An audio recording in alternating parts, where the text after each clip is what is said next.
promised some of you that I would read aloud to you, and so I'm going to be reading Sideways Stories from Wayside School, the second book, and I have permission from Scholastic to be reading it to you.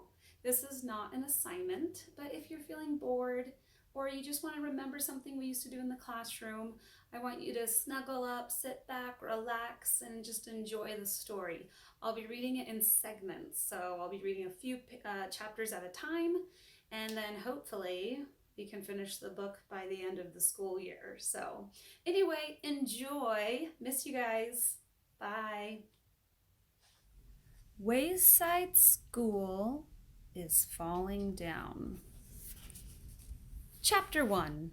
A package from Mrs. Jules. Louis, the yard teacher, frowned. The schoolyard was a mess. There were pencils and pieces of paper everywhere. How'd all this junk get here, he wondered. Well, I'm not going to pick it up. It wasn't his job to pick up garbage. He was just supposed to pass out the balls during lunch and recess and also make sure the kids didn't kill each other. He sighed, then began cleaning it up. He loved all the children at Wayside School. He didn't want them playing on a dirty playground. As he was picking up the pencils and pieces of paper, a large truck drove into the parking lot. It honked its horn twice, then twice more. Louis ran to the truck. "Quiet!" he whispered. "Children are trying to learn in there." He pointed at the school. A short man with big, bushy hair stepped out of the truck. "I've a package for somebody named Mrs. Jules," he said. "I'll take it," said Louis. "Are you Mrs. Jules?" asked the man. "No," said Louis. "I have to give it to Mrs. Jules," said the man. Louis thought a moment. He didn't want the man disturbing the children. He knew how much they hated to be interrupted when they were working. "I'm Mrs. Jules," he said.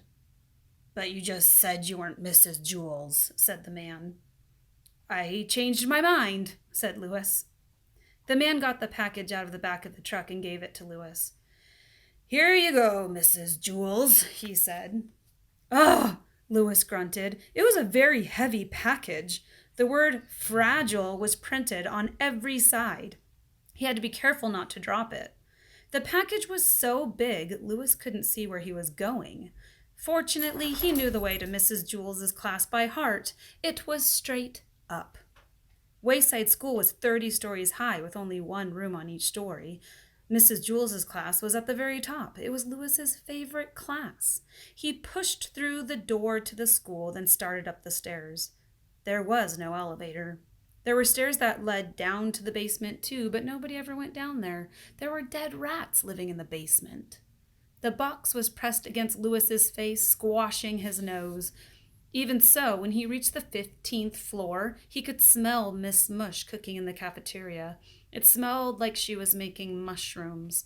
Maybe on my way back I'll stop by Mrs. Mush's room and get some mushrooms, he thought. He didn't want to miss Miss Mush's mushrooms. They were her specialty. He huffed and groaned and continued up the stairs. His arms and legs were very sore, but he didn't want to rest. This package might be important, he thought. I have to get it to Mrs. Jules right away. He stepped easily from the 18th story to the 20th. There was no 19th story. Miss Zarves taught the class on the 19th story. There was no Miss Zarves. At last he struggled up the final step to the 30th story. He knocked on Mrs. Jules' door with his head. Mrs. Jules was in the middle of teaching her class about gravity when she heard the knock. "Come in," she called. "I can't open the door," Louis gasped. "My hands are full. I have a package for you." Mrs. Jules faced the class. "Who wants to open the door for Louis?" she asked. All the children raised their hands. They loved to be interrupted when they were working. "Oh dear, how shall I choose?" asked Mrs. Jules. "I have to be fair about this. I know. We'll have a spelling bee and the winner will get to open the door." Louis knocked his head against the door again. "It's heavy," he complained. "I'm very tired." "Just a second," Mrs. Jules called back. "Allison, the first word's for you. Heavy." Heavy, said Allison. Heavy. Heavy. Very good. Jason, you're next. Tired. Tired, said Jason. Sleepy. Tired. Louis felt the package slipping from his sweaty fingers. He shifted his weight to get a better grip. The corners of the box dug into the sides of his arms. He felt his hands go numb. Actually, he didn't feel them go numb. Jenny, package. Package, said Jenny. B-O-X. Package. Excellent, said Mrs. Jules. Louis felt like he was going to faint. At last John opened the door. I won the spelling bee, Louis, he said. Very good, John, muttered Louis. Aren't you going to shake my hand? Asked John. Louis shifted the box to one arm, quickly shook John's hand, then grabbed the box again and staggered into the room. Where do you want it, Mrs. Jules? He asked. Well, I don't know, said Mrs. Jules. What is it?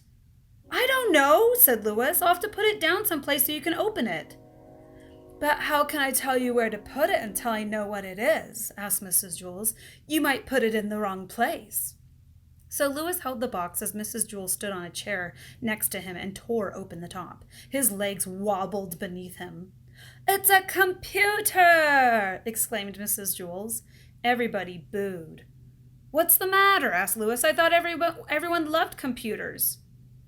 We don't want it, Louis, said Eric Bacon. Take it back, Jack, said Terence. Get that piece of junk out of here, said Mauricia. Now, don't be that way, said Mrs. Jules. The computer will help us learn. It's a lot quicker than a pencil and paper. But the quicker we learn, the more work we have to do, complained Todd. You may sit it over there on the counter, Louis, said Mrs. Jules. Louis set the computer on the counter next to Sherry's desk. Then he collapsed on the floor. Now, watch closely, said Mrs. Jules. Everyone gathered around the new computer. It had a full-color monitor and 2 disk drives. Mrs. Jules pushed it out the window.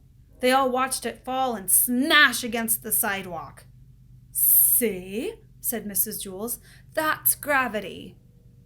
Oh, now I get it, said Joe. Thank you, Louis, said Mrs. Jules. I've been trying to teach them about gravity all morning. We had been using pencils and pieces of paper, but the computer was a lot quicker. Chapter 2, Mark Miller. Mrs. Jules rang her cowbell. I would like you to meet Mark Miller, she said. He and his family just moved here all the way from Macedonia. Everybody stared at the new kid. He stood at the front of the room. His knees were shaking. He hated having to stand in front of the class. It was as if Mrs. Jules had brought him in for show and tell. He felt like some kind of weirdo. He just wanted to sit at a desk and be like everybody else. But worst of all, his name wasn't Mark Miller. He was Benjamin Nashmut, and he had moved from Hempleton, not Macedonia. But he was too scared to mention that to Mrs. Jules. He was afraid to correct a teacher. Why don't you tell the class a little about yourself, Mark? Suggested Mrs. Jules. Benjamin didn't know what to say. He wished he really was Mark Miller. Mark Miller wouldn't be scared, he thought. He'd probably have lots to say. Everyone would like him. Nobody would think Mark Miller was weird. Well, I guess we'd better find you a place to sit, said Mrs. Jules. She put him at the empty desk between Todd and Beebe. Hi, Mark, said Todd. I'm Todd. You'll like Mrs. Jules. She's the nicest teacher in the school. Todd, no talking, said Mrs. Jules. Go write your name on the blackboard under the word discipline. Hi, Mark, said Beebe. I'm Beebe Gunn. Hi, Benjamin said quietly. He decided he'd have to tell Mrs. Jules his real name at recess. He cringed. He didn't know why, but for some reason he had trouble saying his own name. And what's your name, little boy? An adult would ask him. Benjamin Nashmut, he'd answer. What? Benjamin Nashmut. What? Benjamin Nashmut. What? Benjamin Nashmut. What? Benjamin Nashmut. Oh, nice to meet you, Benjamin. He never knew what it was that made the person suddenly understand. When the bell rang for recess, everyone charged out of the room. Benjamin slowly walked to Mrs. Jules's desk. Somehow he had to tell her. Mrs. Jules was sorting papers. "Oh, hello, Mark," she said. "How are you enjoying the class so far?" "Fine," said Benjamin. "Good. I'm glad to hear that," said Mrs. Jules. Benjamin shrugged, then walked out of the room. If I had told her my name, she would have thought I was weird for not telling her sooner, he realized. He stood at the top of the stairs and looked down. Recess was only 10 minutes long. It didn't seem worth it to go all the way down and then come all the way back up. He didn't have any friends down there anyway. He had never been more unhappy in his whole life. He sat on the top step. "Mark Miller," he said out loud. It was an easy name to say. Mark Miller probably would have made lots of friends by now, he thought. Suddenly he heard a low rumble. Then the stairs began to shake. It felt like an earthquake. This whole stupid school is going to fall over, he thought. He put his head between his knees. The rumbling got worse. "I'm going to die and nobody will even know who I am," he worried. The new kid, Mark Miller, the weirdo. But it wasn't an earthquake. It was just all the kids running up the stairs. "Hey, Mark, why are you sitting that way?" asked Dee Dee. "You look funny," said Ron. Benjamin looked up. "How come you weren't at recess?" asked Jason. We looked everywhere for you." "Couldn't you find the playground?" asked Calvin. "It's just straight down," said Bebe. "You can't miss it." "But don't go in the basement," warned Sherry. "Whatever you do, don't go in the basement." "We'll go down together at lunch," said Todd. "That way you won't get lost." Benjamin smiled. He was glad everyone seemed to like him, or at least they liked Mark Miller. He wondered if they'd like Benjamin Nashmut too. "The bell has rung," said Mrs. Jules, standing in the doorway. "Now, everyone, get inside." She made Todd put a check next to his name on the board for being late. Mrs. Jules handed a stack of worksheets to Damien and asked him to pass them out to the rest of the class. Benjamin looked at his worksheet. At the top right corner, there was a place to put his name. He didn't know which name to put there, Mark Miller or Benjamin Nashmut. He left it blank and started working on the first problem. Louis, the yard teacher, entered the room carrying a white paper sack. "Benjamin forgot his lunch," he said. "His mother just brought it." "Who?" asked Mrs. Jules. "Benjamin," said Louis. "There's no Benjamin in my class," said Mrs. Jules. "Are you sure?" asked Louis. "It looks like a good lunch." "I know the names of the children in my class," Mrs. Jules said indignantly. "Well, I'll just leave it here until I figure this out," said Louis. He left the lunch on Mrs. Jules's desk and walked out of the room. Benjamin frowned. He looked at the white paper sack on Mrs. Jules's desk. He couldn't tell Mrs. Jules his real name now. She'd think he was making it up just to get a free lunch. He wrote Mark Miller at the top of his worksheet, but one of these days he knew he'd have to tell her his real name. Chapter 3. Bebe's Baby Brother. Mrs. Jules asked Damien to pass back the homework. BB Gun waited nervously. Except for art, her grades had not been very good lately. If she didn't start bringing home better grades, her parents said they wouldn't let her stay up past midnight. She did her best artwork after midnight. Damien handed Calvin his homework, then Todd, then Joy. "Where's yours?" asked Calvin. "I don't know," said BB. "Did you do it?" asked Calvin. "Yes, I did it," said BB. "I worked extra hard on it. I hope Mrs. Jules didn't lose it." Damien finished passing out the homework. BB never got hers. "BB, will you come here, please?" said Mrs. Jules. She pushed out of her seat, stood up, and nervously walked to Mrs. Jules's desk. "I did my homework, Mrs. Jules," she said. "Really?" "Yes, I know," said Mrs. Jules. She held BB's homework in her hand. "Whew!" BB sighed with relief. "I was afraid you lost it." "No, I didn't lose it," Mrs. Jules said sternly. She showed the back of the paper to BB. Someone had written, "Mrs. Jules is as fat as a hippopotamus, and she smells like one, too." "I didn't write that," exclaimed BB. "I love the way you smell." Mrs. Jules smiled. "But if you didn't write it, who did?" "Ray," BB instantly replied. "Who's Ray?" "He's my little brother, Ray Gun.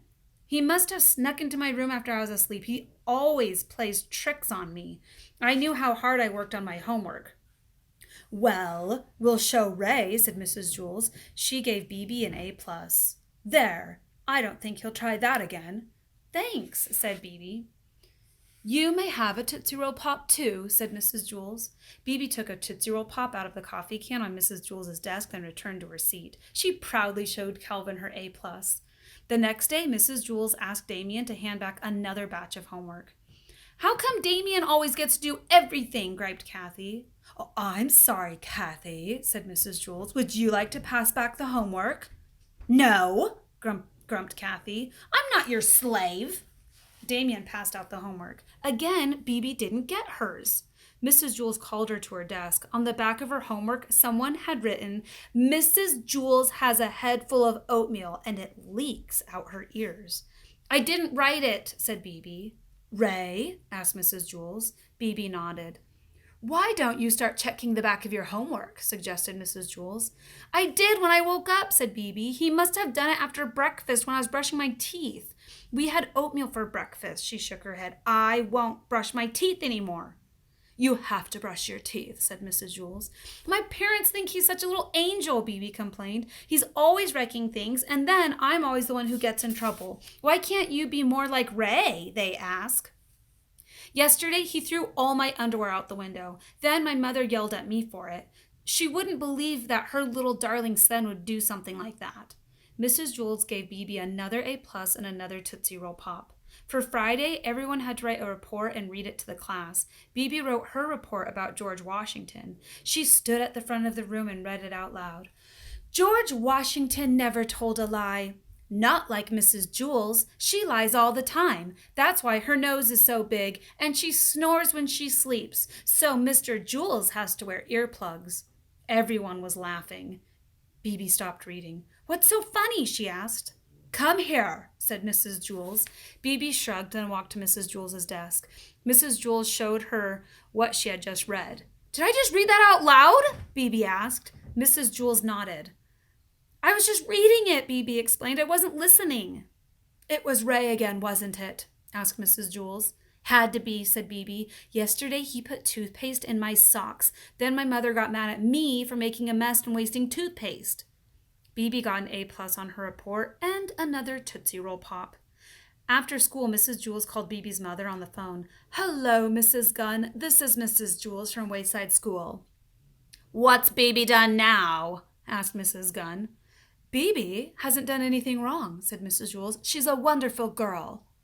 Well, that's a surprise, said Mrs. Gunn. She's always causing trouble at home.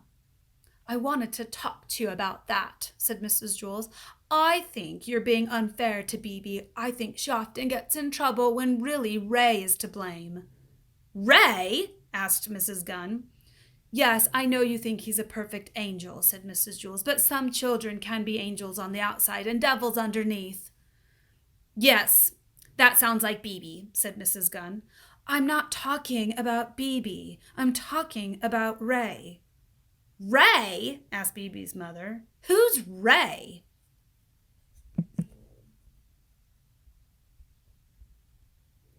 Stay tuned for more chapters on another day.